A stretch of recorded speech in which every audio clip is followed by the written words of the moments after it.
तो हेलो दोस्तों, आज की इस वीडियो में हम पढ़ेंगे हिंदी ग्रामर के एक महत्वपूर्ण चैप्टर जिसका नाम है संधि। संधि के बारे में जाने कि संधि क्या होता है, उसका परिभाषा क्या है और उसके कितने भेद होते हैं, कितने प्रकार होते हैं। तो वीडियो को शुरू करते हैं। पहले जानेंगे संधि का परिभाषा। संधि क्या होता है? जब दो शब्द या वर्ड आपस में मिलते हैं और उसके मिलने से ध्वनि में परिवर्तन होता है तो उसे संधि कहते हैं। संधि के कितने प्रकार होता है? संधि के 3 प्रकार होता है। पहला स्वर संधि, दूसरा व्यंजन संधि, तीसरा विसर्ग संधि। अब जानेंगे पहला स्वर संधि क्या है। जब दो स्वरों के मिलने से परिवर्तन होता है तो उसे स्वर संधि कहते हैं। जैसे विद्या धन आलय बराबर विद्यालय, राजा धन इंद्र बराबर राजेंद्र। स्वर संधि के 5 भेद होते हैं, यानी स्वर संधि के 5 प्रकार होता है। पहला दीर्घ संधि, दूसरा गुण संधि, तीसरा वृद्धि संधि, चौथा यण संधि और पांचवा है अयादि संधि।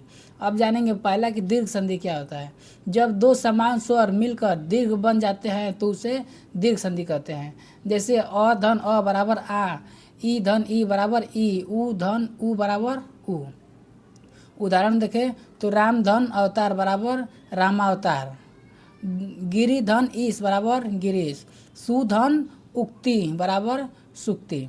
अब दूसरा जानेंगे कि गुण संधि क्या होता है। जब अ या आ के बाद ई उ आए आते हैं तो गुण संधि होता है। नियम है इसका, अ आ धन ई बराबर ए, अ आ धन उ बराबर ओ। उदाहरण इसका देखते हैं तो राजा धन इंद्र बराबर राजेंद्र, देव धन इंद्र बराबर देवेंद्र, गुरु धन उपेंद्र बराबर गुरु धन उपदेश बराबर गुरोपदेश। तीसरा है वृद्धि संधि। वृद्धि संधि क्या होता है? तो जब अ या आ के बाद ए आए तो वृद्धि संधि होती है। इसका देखते हैं नियम, अ आ धन ए बराबर ए। उदाहरण देखें तो एक या एक बराबर ऐक्य, लोक धन एसरा बराबर लौकेश्य।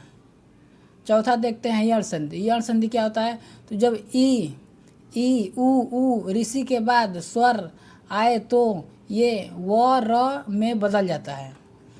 इसका नियम है ई बराबर य, उ बराबर व या ऋषि र। इसका उदाहरण देखें तो यदि धन अपि बराबर यद्यपि, गुरु धन आदेश बराबर गुरुआदेश। पांचवा देखते हैं अयादि संधि। अयादि संधि क्या होता है? जब ए ओ के बाद स्वर आए तो अयादि संधि होता है। इसका नियम है ए बराबर ए बराबर ए बराबर आए, ओ बराबर औ या औ से आओ। इसका उदाहरण है दे धन अल बराबर दयाल, नाय धन अक बराबर नायक। अब दूसरा संधि देखते हैं जिसका नाम है व्यंजन संधि। व्यंजन संधि क्या होता है? तो जब संधि के मिलने से परिवर्तन होता है तो उसे व्यंजन संधि कहते हैं। इसका उदाहरण है टिक धन गज बराबर दिक धन गज बराबर दिग्गज, सत धन जन बराबर सज्जन। अब तीसरा देखते हैं, तीसरा है विसर्ग संधि। विसर्ग संधि क्या होता है? तो जब ये विसर्ग वाला चिन्ह के बाद किसी वर्ण के आने से परिवर्तन होता है तो उसे विसर्ग संधि कहते हैं। जैसे मन धन हर बराबर मनोहर,